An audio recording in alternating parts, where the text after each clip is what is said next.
안녕하십니까. 오늘이 토요일 오전 8시 15분을 가리키고 있습니다. 2025년 5월 24일 오전 8시 15분을 가리키고 있네요. 전번에 내가 이 두 가지 마이크를 얘기했단 말이죠. 이 미니 마이크와 일반 마이크를 비교를 했는데, 이게 결정적인 차이점이 이겁니다. 뭐냐면은, 이 큰 마이크는 내 목소리만 또렷하게 받아들여요. 그래가지고 내가 숨을 쉬는 숨소리 같은 거는 아주 약하게 받아들입니다. 그렇기 때문에 이 방안이 더워가지고 에어컨을 조용한 모드로 돌리잖아요. 그러면 에어컨 소리가 거의 녹음이 안 돼요. 그러니까 내 목소리만 또렷하게 녹음이 되지, 그 위에는 내 숨소리, 에어컨 돌아간 소리 이런 건 가급적 배제시킨다 이거죠. 그러니까 뭐라고 하냐면은 노이즈 캔슬링이라고 하잖아요. 잡음을 굉장히 적게 받아들입니다. 이 노이즈 캔슬링이 강해요. 근데 이 미니 마이크는 그렇지 않아요. 미니 마이크도 내가 노이즈 캔슬링을 아주 강력하게 설정을 했거든요. 그런데도 노이즈 캔슬링을 강력하게 설정을 했는데도 그래도 내 숨소리를 아주 예민하게 받아들입니다. 그리고 이 에어컨을 돌리잖아요. 그럼 에어컨 돌아가는 소리도 예민하게 빨아들입니다. 그러니까 뭐냐면은 이 두 가지 마이크의 결정적인 차이점은, 이 큰 마이크는 내 목소리만 또렷하게 받아들이고 그 외에 어떤 소리도 배제시키는 그런 측면이 있고, 이 미니 마이크는 주변의 여러 가지 소음까지도 예민하게 받아들인다 이거죠. 그런 차이점이 있어요. 그래서 내가 그래서 주변에 소음이 있어도 대단치 않은 소음 그런 거라면 괜찮겠지만, 심한 소음 같은 경우에는 이 미니 마이크가 좋지 않겠다 이런 생각을 합니다. 그러나 예를 들어서 이제 액션캠에다가 이 마이크를 장착을 해가지고, 여러분들 액션캠 아시잖아요. 액션캠에다가 이 미니 마이크를 장착해가지고 외부에 나가서 촬영하는 데는 이게 좋겠다 이런 생각을 합니다. 그러니까 주변의 소리를 아주 예민하게 받아들이니까 여행지에 가서 여행지에 생기는 그런 그런 소리를 받아들이니까 아주 정말 현실감 있게 이렇게 된다 이거죠.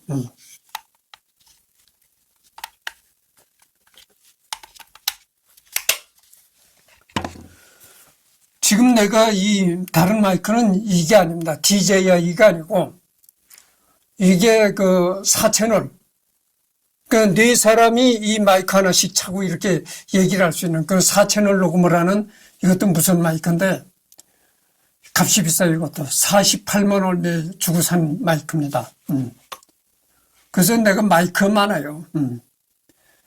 이 유튜브를 하면서 마이크에 대해 내가 신경을 써가지고 그렇습니다.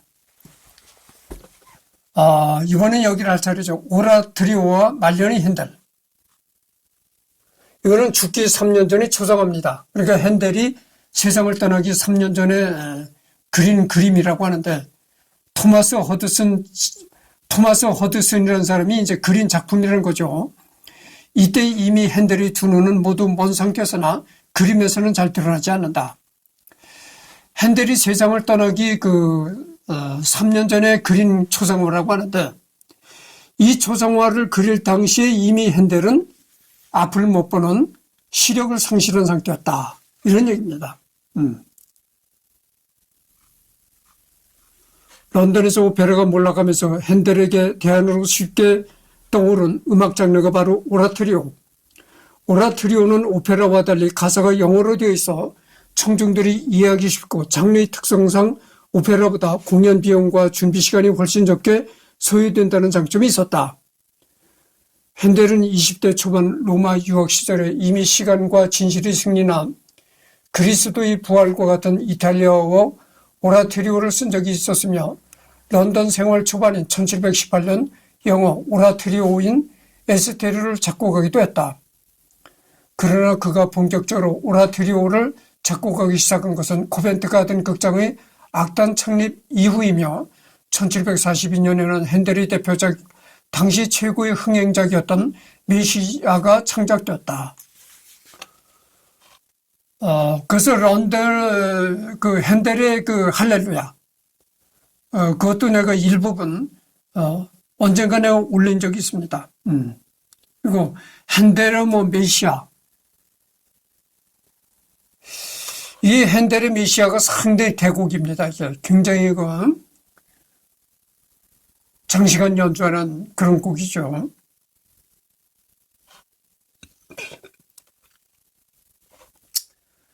이 메시아가 당시부터 얼마나 유행했냐면 당시 음악들은 보통 초연 후 5에서 10회 정도 공연하고 끝나는 게 관행이었는데 이 메시아는 더블린 초연 때부터 지금까지도 공연이 중단된 적이 없이 주기적으로 연주되고 있을 정도였다. 이후 핸델은 죽을 때까지 주기적으로 오라토리오 작품을 내놓았다. 이 작품들은 핸델의 명성을 회복시켜 주었을 뿐만 아니라 음악적으로도 상당히 중요한데 합창 음악의 대가로서 핸델의 역량이 유감없이 발휘되고 있기 때문이다. 1749년 엘린 엑스라 샤펠 조약 기념 당시 불꽃놀이. 그 당시에 이제 불꽃놀이가 행해지던 거를 이제 그림으로 그렸던 것이죠. 1749년에는 수상음악과 더불어 그의 가장 유명한 기악음악인 왕궁의 불꽃놀이가 조지 2세의 요청으로 작곡되었다. 오스트리아 왕위 계승 전쟁이 끝나고 엑스라 샤펠 조약이 체결된 기념으로 의뢰된 것이다. 이 곡의 초연 때는 불꽃놀이를 보기 위해 1만 2천 명 정도의 청중이 왕궁 근처에 몰려들었다고 하며 당시 신문에 의하면 이 때문에 마차가 3시간이나 막혔다고 한다. 엑스라 샤펠 조약, 아엔의 프랑스 발음, 프랑스어 발음. 당시 불꽃 때문에 누각과 몇 채의 건물이 타버리긴 했지만 그래도 불꽃놀이 자체는 성공적이었다.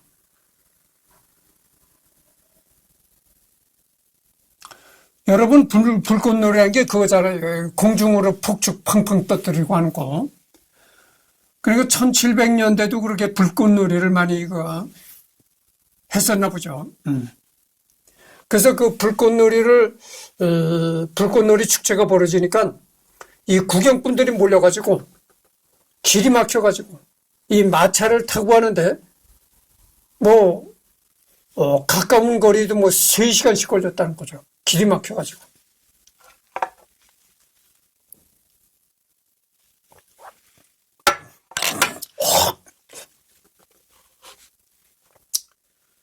핸델이 말려는 불운의 연속이었는데 1750년 독일 여행에서 돌아오던 중 네덜란드에서 마차 사고로 큰 부상을 입는다. 설상가상으로 1751년에는 백내장으로 한쪽 눈의 시력이 급격히 나빠졌는데 그의 눈을 치료한 의사가 돌팔이었던 탓에 오히려 반대쪽 눈까지 나빠져서 결국은 실명하고 만다. 그러니까 백내장으로 인해서 실명까지 왔던 것이죠. 하지만 1751년 실명 후에도 그는 좌절하지 않고 작품 활동을 계속하였고 8년 뒤엔 1759년에 사망하였다. 74세로 사망하였다. 사망 후에는 영국에서도 본좌들만 안정되는 웨스트민스터 사원에 안장되었다. 이 핸델 시대에 74세에 사망했다고 하면은 지금으로 말하면은 84세에 사망했다고 할 수가 있죠. 그때는 사람들이 그렇게 수명이 짧을 때였습니다. 그러니까 이 핸델 시대에 74세까지 살았다고 하면은 지금으로 말을 하면은 84세도 더 될 것 같아요. 한 94세 정도 살았다고 생각할 수 있을 겁니다. 이 핸델 시대는 말이죠. 74세까지도 살 수 있는 사람이 극히 적었어요. 그렇게 수명이 짧았습니다.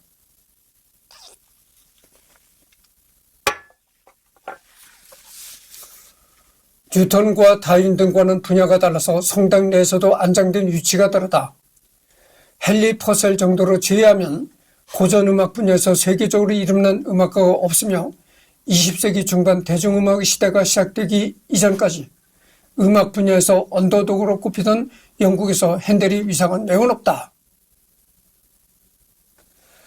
2006년 독일 월드컵 개회식과 2012년 런던 올림픽 개회식을 보면 유럽 중심에 있는 독일과 섬나라인 영국의 음악의 차이를 엿볼 수 있는데, 독일 월드컵 개회식이 독일의 주 전통 의상을 입은 채 전통 무용 및 오케스트라를 선보이는 예술가들이 주가 된 반면, 런던 올림픽 개회식에서는 비틀즈를 비롯한 근현대 락 뮤지션들과 드라마 영화를 주제로 한 예술 공연이 주가 된 것을 볼 수 있다.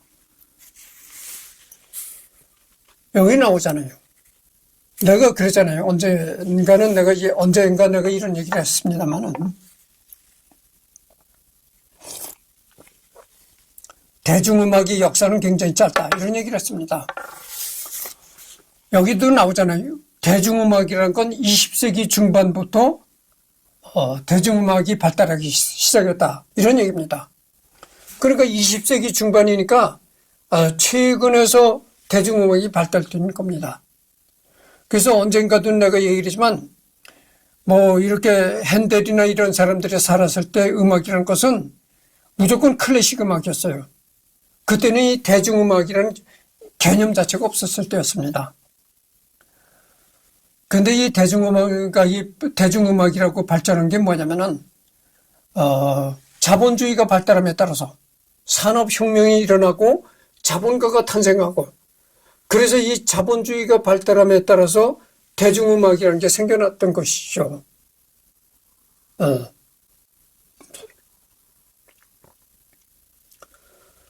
그래서 핸델이 살았던 이 시대에는 음악이라면 무조건 클래식 음악뿐이 없었다, 이런 얘기죠.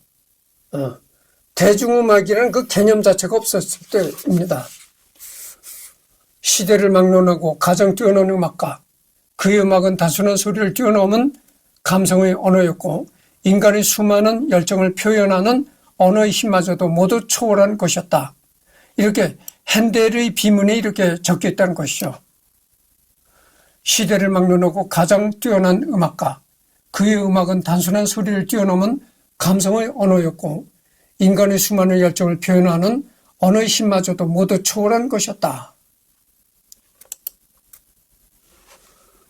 평가, 핸델은 타고난 체력과 열정을 바탕으로 일평생 음악에 매진했으며, 어려운 여건에서도 고군분투하며 3번이나 왕립 음악 아카데미를 창립했을 정도로 초인적인 의지를 가진 사람이었다. 정치권과 연루된 협잡배들이나 당시에 잘 나가던 라이벌, 그리고 그를 시샘하던 사람들 때문에 자신이 왕립 음악 아카데미가 온갖 역정과 수모를 당하며 자신이 파산 지경에 여러 번 이르면서도 뇌졸중으로 쓰러지고 몸의 일부가 마비되면서도 돌팔이 의사 때문에 실명을 당하면서도 결코 그의 음악에 대한 열정과 의지는 꺾이지 않았다. 음악에 대한 재능과 업적은 차치하고 그의 의지력과 굳은 음악적 신념만으로도 음악사에 남았을 수준이었다.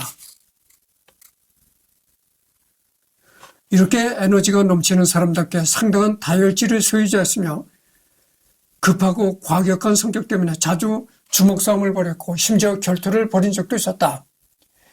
이 결투와 관련해서는 아래 요한 마태전과 벌이던 이야기 참조, 이렇게 남에게 굽힐 줄 모르는 강인한 성격 덕분에 그 풍파 많았던 런던의 음악계에서도 가장 성공한 작곡가로 살아남을 수 있었지만, 다른 한편으로는 많은 적을 만들었고 그로 인해 상당한 고초를 겪어야 했다.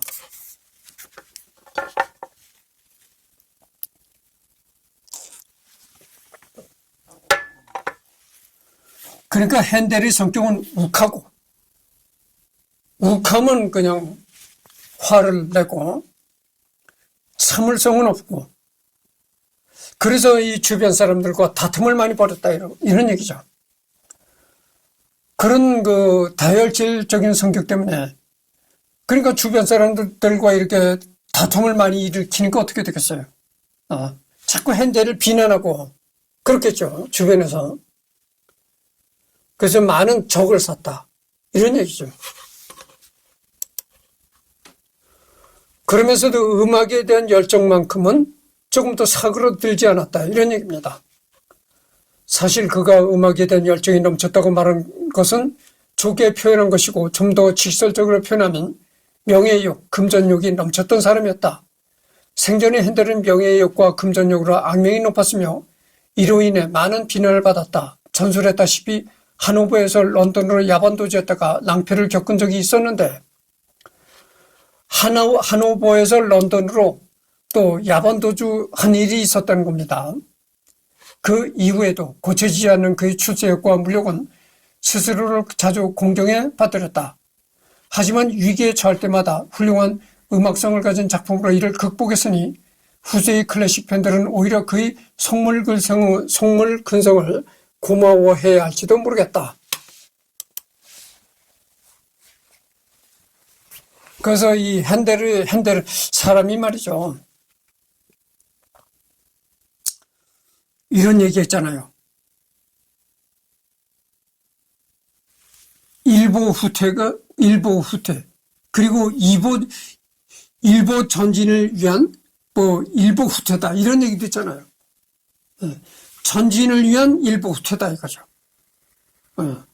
그러니까 그냥 후퇴면은 패배자라고 볼 수가 있겠지만 전략적으로 전진을 위해서 일시적으로 후퇴를 한다 이거죠. 그럴 경우는 그 후퇴가 값진 후퇴가 되는 겁니다. 그게 전술에만 해당된 얘기가 아니고요. 세상살이가 세상살이 처세술이 그런 거예요. 그러니까 남과 다툼을 벌이지 않기 위해서 오히려 자기 자신을 낮추는 겸손함을 나타낼 필요도 있다고죠. 그게 세상을 살아가는 처세술인 것입니다. 자꾸 나만 잘났다. 나만 잘났다고 이렇게 잘난 척을 하고 뻐기고 돌아다니면 세상 사람들로부터 많은 적을 만들고 오히려 세상살이가 어려워지는 겁니다. 그러지 말고 고개를 딱 숙이고 자기 자신을 낮추고 이렇게 겸손함을 보이고 이러면은 주위 사람들이 다 좋아하고 그러는 거죠. 그러다 보면 세상살이가 수월해진다. 이런 얘기입니다. 그래서 자기를 낮추는 것이 마냥 그것이 자기 비하가 아니고 오히려 자기가 사회생활을 더 훌륭히 하고 앞으로 나아갈 수 있는 그런 겸손함이 되는 거다 이런 얘기입니다.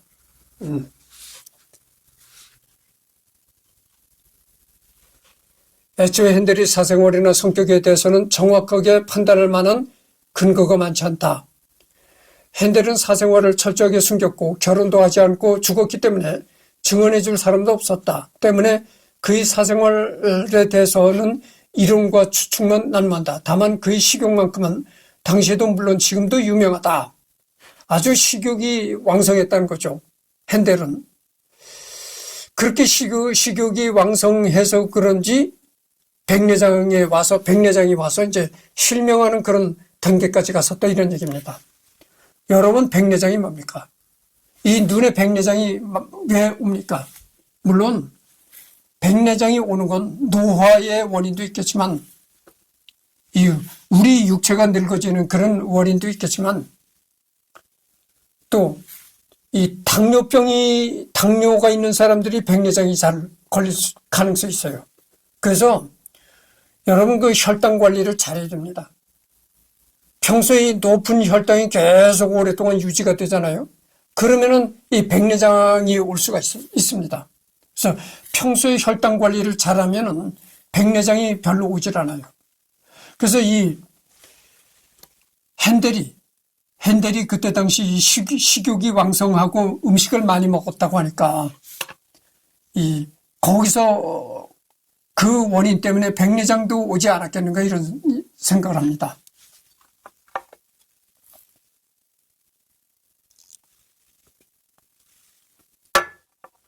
그리고 이 핸델도 독신으로 죽었네요. 여기 나오잖아요. 결혼도 하지 않고 죽었다. 그러니까 독신으로 살다가 갔다 이거죠. 그래서 내가 언젠가도 얘기를 했지만 그 예술계통, 음악이나 미술 이런 예술계통의 훌륭한 사람들 중에는 독신으로 살다가 세상을 떠난 사람들이 상당히 많습니다. 그래도 우리나라는 말이죠. 그래도 우리나라는 그 과거로부터 결혼을 꼭 해야 된다는 그런 그 유교적인 그런 그 속성 때문에 그래도 뭐 주구렁 밤송이든 뭐 곰보든 째보든 어떻게든지 그래도 마누라를 얻어서 결혼 생활하는 경우가 많았어요. 근데 서양은 그게 아니죠. 그래서 서양에는 그 독신을 살다가 세상을 떠난 예술가들이 참 많습니다. 근데 앞으로는 그 우리나라도요, 이제 유교나 이런 사상은 희박해지고, 원래 유교는 언젠가도 얘기를 했지만, 얘기가 좀 길어지겠지만 좀 들어보십시오. 원래 유교는 뭐 결혼을 해라 마라 이런 얘기가 없습니다. 공자님은 그런 얘기를 하질 않았어요. 근데 그게 이 자꾸 시일이 흘러내려오면서 여러 가지 얘기가 유교라는 이름으로 덧붙여지고, 그래서 잘못된 그 유교가 자꾸 잘못된 방향으로 나갔죠. 그래서 이제 유교라는 이름으로 그런 쓸데없는 얘기가 생긴 겁니다. 원래 유교는 결혼을 꼭 해야 된다 어쩐다 이런 그게 없습니다. 그 오해하지 마시기 바랍니다. 원래 유교는 결혼을 꼭 해라 이런 얘기 없는데 많은 시일이 내려오면서 쓸데없는 얘기들이 자꾸 유교를 팔아서 거기에 덧붙였다. 그래서 그런 얘기가 생긴 거다 이런 얘기입니다. 보세요.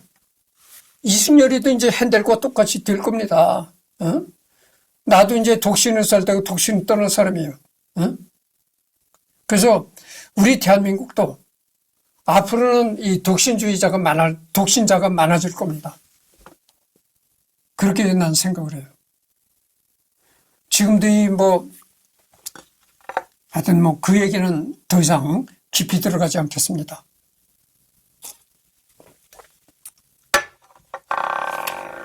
한편으로도 핸델은 작곡 속도가 빠르기로 유명했다. 핸델 시절만 해도 음악이 정형화되어 있었기 때문에 당시 작곡가들 모두 타작을 하는 경향이 있긴 했지만 핸델은 역대 1위를 다툴 수 있을 정도로 빠른 작곡 속도를 자랑했다. 메시아도 고작 24일 만에 씌워졌는데 그럼에도 불구하고 현재 이르기까지 지속적으로 연주되는 위대한 작품이 되었다. 메시아.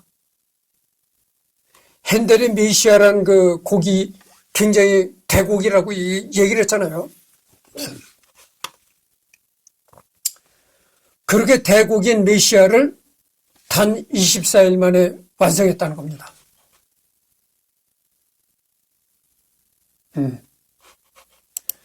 그러니까 다작을 하는 작곡가였다 이런 얘기입니다. 이처럼 핸델은 음악을 거의 찍어내는 양산형 작곡가였음에도 불구하고 다양한 장르의 매우 수준 높은 명작품들을 남겼다는 점에서 그의 천재성을 확인할 수 있다. 그런데 그의 빠른 작곡 속도는 자신의 음악을 재탕삼탕하거나 남의 음악을 도용해서 사용했던 습성과도 관련이 있다. 실제로 그의 여러 협주곡이나 소나타, 콘체르토 그로소 등의 작품을 들여다보면 분명 다른 작품인데도 같은 작품을 듣고 있는 것이 아닌지 어리둥절해지는 경우가 종종 있다. 친구였던 요한 마테조는 핸델의 작품들을 화성이나 대위적으로는 우수하지만 선율적으로는 빈약하다고 깠다. 이와 같은 그의 표절 성량은 당대도 악명이 높았다. 당시에는 표절에 명확한 기준이 없었기 때문에 음악이 비슷한 것 같아도 어떻게 따질 수 없었다. 이런 자기 복제로 유명했던 작곡가로는 후배 작곡가인 로시니도 있다. 로시니. 로시니의 하여튼 로시니도 참 이름 있는 작곡가죠. 로시니의 뭐 빌리 헤름테린 서곡인가 뭐 그런 것도 있고 그런데 그래서 이 핸델의 음악을 들어보면 핸델이 그렇게 음악을 많이 다작을 했기 때문에 서로가 이 비슷비슷한 멜로디가 많이 나온다고 그거죠. 그래서 이제 자기가 작곡한 그 음악을 표절하는 그런 성량도 많았다 이겁니다. 근데 이때는 핸델이 살았던 시대는 뭐 표절이나 뭐 저작권 이런 개념이 전혀 없던 시대였기 때문에 그대로 용납이 되었다 이런 얘기죠. 작품 개요. 핸델의 작품 번호는 HWV, 말 그대로 핸델 작품 번호로 표기한다. HWV라는 것은 이제 핸델, 그 핸델의 작품이다 이런 거를 나타내는 단어의 약자입니다.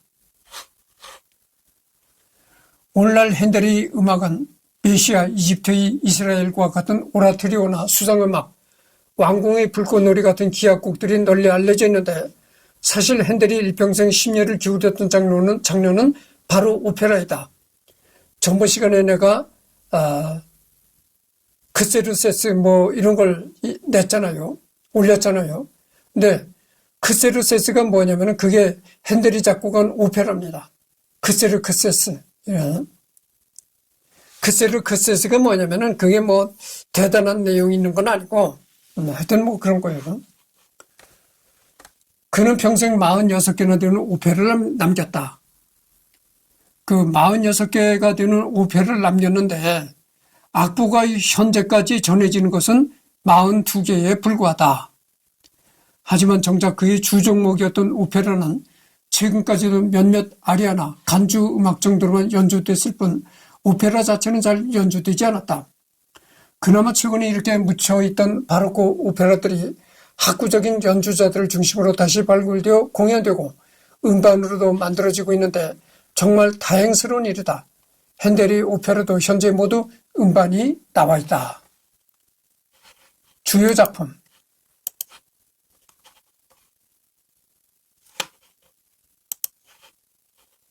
오페라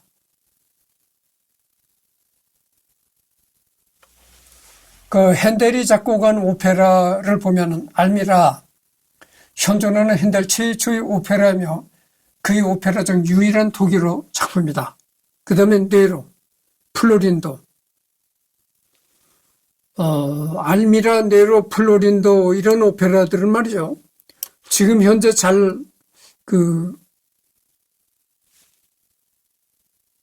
공연이 잘 안 돼요. 그리고 다프네가 이 공연이 비교적 잘 되는 오페라입니다. 이 로드리고도 비교적 공연이 잘 되고요. 그다음에 아그리피나는 공연이 잘 안 돼요. 그리고 리날도도 지금은 그 공연이 비교적 잘 되는 오페라입니다.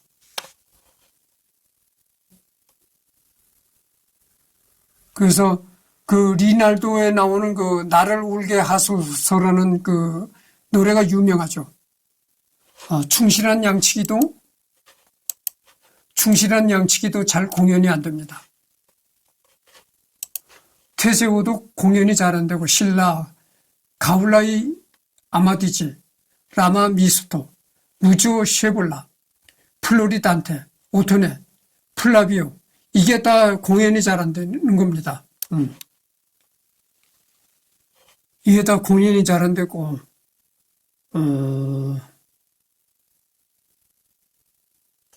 공연이 잘 안 돼요. 혹시 공연이 된다고 해도 아주 소수의 오페라단에서 이따금씩 공연할 뿐이지 거의 세르세가 그래도 비교적 공연이 많이 되는 겁니다. 그래서 여기 유명한 아리아가 나오는데 옴브라 마퓨, 옴브라 마이프 이게 유명하죠. 옴브라 마이프. 이게 지금도 소프라노 성악가들이 많이 이 곡을 부릅니다. 옴브라 마이프. 시르세는 그래도 비교적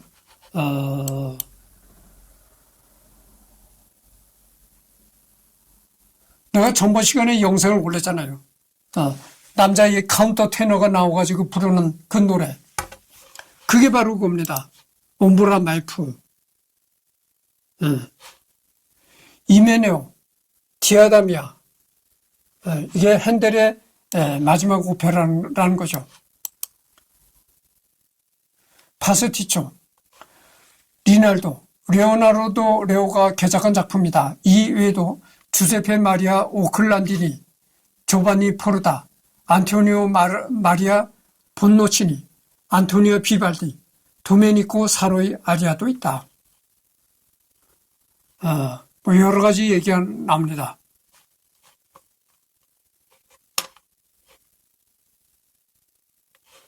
엘피디아, 레오나르도 빈치, 주세페 마리아 오를란티니, 벤체슬라우, 레오나르도 빈치, 니콜라 프로포라, 요한 아돌포 하세, 카토, 레오나르도 레오, 이외에도 니콜라 프로포라, 요한 아돌포 하세, 레오나르도 빈치, 안토니오 비발디 아리아도 사용했다. 카이오 파브리치오, 요한 아돌포 하세, 이외에도 레오나르도 빈치, 레오나르도 레오, 토마소 알바노니, 안토니오 플라플로, 프란체스코 코르셀리의 아리아와 프란체스코 참피의 합정도 사용했다. 아르고의 주피터, 프란체스코 아라야의 아리아도 있다. 오르미스다, 레오나르도 빈치, 주세페 마리아 오를란티니, 요한 아돌포 하세의 아리아를 첨부하였다. 아르바체, 레오나르도 빈치, 아르타세르세의 조반니 포르다, 요한 아돌포 하세의 아리아를 집어넣었다. 버림받은 디도, 레오나르도 빈치, 이외에도 안토니오 비발디, 요한 아돌포 하세의 아리아도 첨부하였다. 알렉산드로 세베로, 충실한 로스미라, 안토니오 비발디 작품 번호 RV 731, 핸델과 레오나르도 빈치, 요한 아돌포 하세, 조반니 바티스타 페르골레지, 안토니오 마리아 마초니 등의 아리아도 있다. 오라토리오, 시간과 진실의 승리, 알렉산드로스의 향연, 이집트의 이스라엘인 합창음악 분야의 명작, 메시아, 핸델의 대표작이다. 부활절 특성으로 규모가 어느 정도 되는 교회라면 어렵지 않게 연주할 수 있을 정도이다. 한국 교회나 합창단에서는 주로 성탄절 시즌에 연주하는 관례가 있다. 자세한 것은 항목 참조 1768년 피렌체 버전도 있다. 부활, 에스테르, 드보라, 아탈리아, 사울, 삼손, 세밀레, 요셉과 그의 형제들, 헤라클레스, 벨사차르 왕, 제전 오라트리오, 유다스 마카베우스, 메시아의 버금가는 오라트리오의 걸작이다. 여호수아, 솔로몬.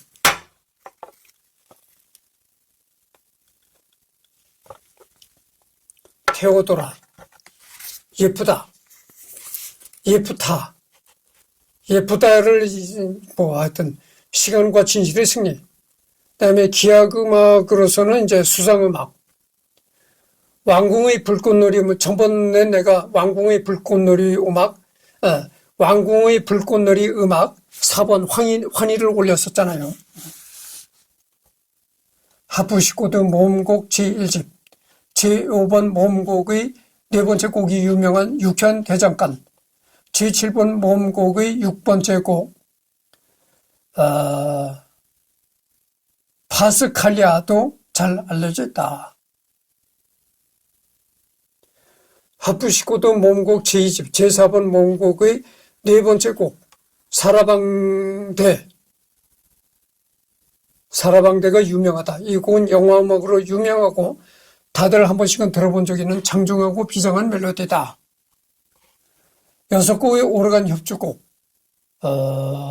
작품 4번, 6곡의 오르간 협주곡, 작품 7번, 발레 음악 테르피시 코레, 그다음에 교회 음악이 있다 이런 얘기입니다. 16세기 종교개혁 시기에 가톨릭과 차별화되려는 영국 국교회의 노력은 예배에 사용되는 성가에도 영향을 주었다. 이렇게 이제 막 변화를 꾀하려는 영국의 교회 음악에 핸델이 적지 않은 기여를 했던 것이다. 챈더스 앤섬, 조지 2세를 위한 대관식 앤섬, 캐롤라인 왕비를 위한 장송 앤섬, 데팅겐 앤섬, 데팅겐 테뎀, 이런 게 있다고 합니다.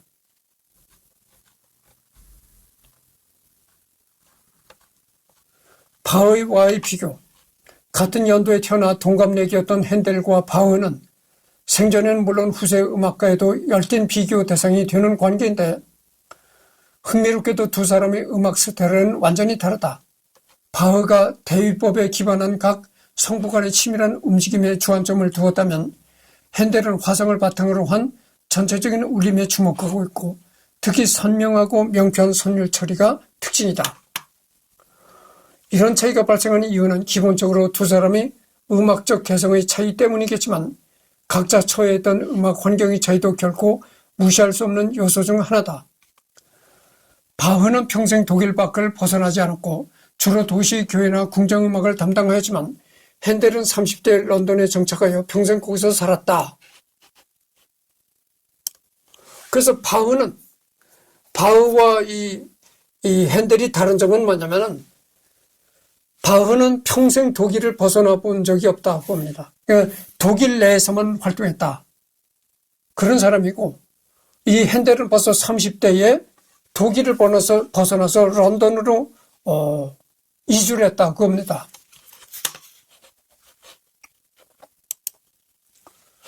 런던은 당시에도 이미 유럽의 손꼽히는 대도시여서 핸델을 비롯한 유럽 각지의 유명 음악가와 연주자들이 몰려들었다. 특히 성악 쪽에서는 당대 유럽 최고 수준의 가수들이 모두 런던을 거쳐갔다. 핸델은 활발한 공연 활동 등으로 당대의 인기가 대단했으나 바흐는 그렇지 않았다. 이런 분위기에서 핸델도 최고의 가수들과 일할 수 있었고 오페라를 비롯한 핸델의 성악 작품은 이런 뛰어난 가수들의 역량을 극대화하는 방향으로 작곡되었다. 그러니까 요즘 말로 하면은 바흐라는 사람은 독일의 어떤 큰 교회나 궁정 음악을 담당하는 어떤 큰 교회나 궁정 음악을 고정적으로 담당하는 한마디로 정직원이었고, 그리고 핸델은 거침없이 여기저기를 다니면서 여러 사람들과 교류도 하고 하는 프리랜서였다. 이런 말을 할 수가 있을 것입니다. 그리고 어떻게 써요? 정직원이라는 게 뭡니까? 정직원이라는 건 여러 곳을 돌아다닐 수는 없지만 한 곳에서 이렇게 오랫동안 한다는 그런 안정감이 있죠. 그러나 프리랜서는 여러 곳을 돌아다니면서 할 수는 있지만 안정감은 없다 그런 얘기입니다. 때에 따라서는 수입이 많을 때도 있고 없을 때도 있고 이런 거죠. 그런 정직원은 고정적인 수입을 얻어가면서 아주 안정감 있게 살아간다 이거죠. 현대적인 말로 비교를 하자면 그렇게 비교할 수 있습니다. 때문에 핸델의 음악은 바흐처럼 치밀하고 복잡한 구축법 대신 그 음악에 맞는 선명한 선율선, 화려한 울림, 극적인 표현을 중시하고 있다. 이런 작곡 수법은 그의 기악곡에서도 잘 나타난다. 핸델의 하프시코드 모음곡과 바흐의 영국 모음곡이나 건반악기를 위한 파르티타 등과 비교해보면 두 사람의 음악 성량의 차이를 명확하게 알 수 있다. 가끔 핸델과 바흐를 비교하면서 두 사람의 우열 논쟁이 벌어지기도 하는데 모두 각자의 특성을 지닌 위대한 음악가이므로 이러한 비교는 무의미하다고 할 수 있다. 그래서 바흐와 핸델을 서로가 이렇게 단순 비교를 하는 사람들이 있는데 그거는 잘못된 거다 이거죠. 이 예술이라는 것은 말이죠. 단순 비교를 할 수 없는 세계입니다. 그건 핸델은 핸델만의 그 고유한 특성이 있고 또 바흐는 바흐만의 고유한 특성이 있다 이런 얘기죠. 그러니까 뭐 각자 고유한 특성을 지닌 예술가들인데 뭐 저차원적으로 일률적으로 단순적으로 비교할 수는 없다 이런 얘기죠. 그래서 지금 현재 41분을 경과했습니다. 다음 수부터는 여기를 하도록 하겠습니다.